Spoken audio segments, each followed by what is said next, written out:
1857, the year that the U.S. court decided that Dred Scott and all black people were not people according to the Constitution.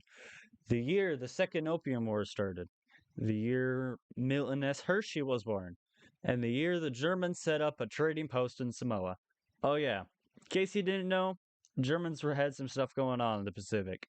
Let me explain.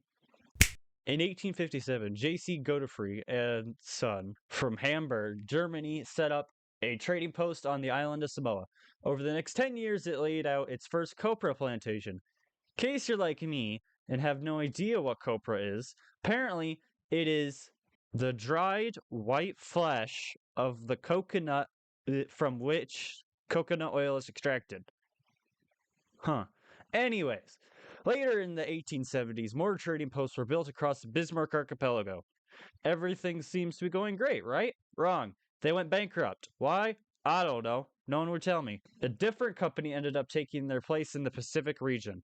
This company wanted the German government to annex Samoa to help protect the company's labor force in the region. The German Empire, not wanting to put its trade interests in the region in danger, and also because the British were in a weak diplomatic position, they annexed Wilhelmsland and the Bismarck archipelago, which, if you couldn't tell, doesn't include Samoa. Go figure. A few other territories, such as the Marshall Islands and the Northern Solomon Islands, were annexed the next year in 1885. The cost of annexing and running these islands was passed on to DHPG. Good job. You got what you wanted. During the next 3-ish years, the German New Guinea territory was ran by this company. This was until it was changed to some German dude in 1898. Not really that important to the story. Samoa wasn't annexed until the Treaty of Berlin, 1898, which ended the Second Samoan Civil War and split the Samoan Islands, with the Americans getting the Eastern Islands and the Germans getting the Western Islands.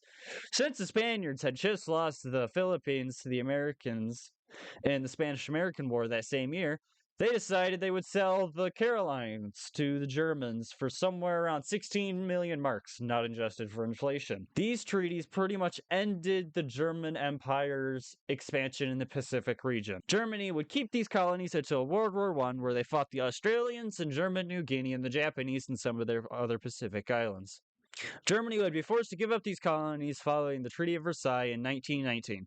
World War I ended the short 34-year period of German colonial occupation. The Treaty of Versailles would end up setting the necessary events that would start World War II.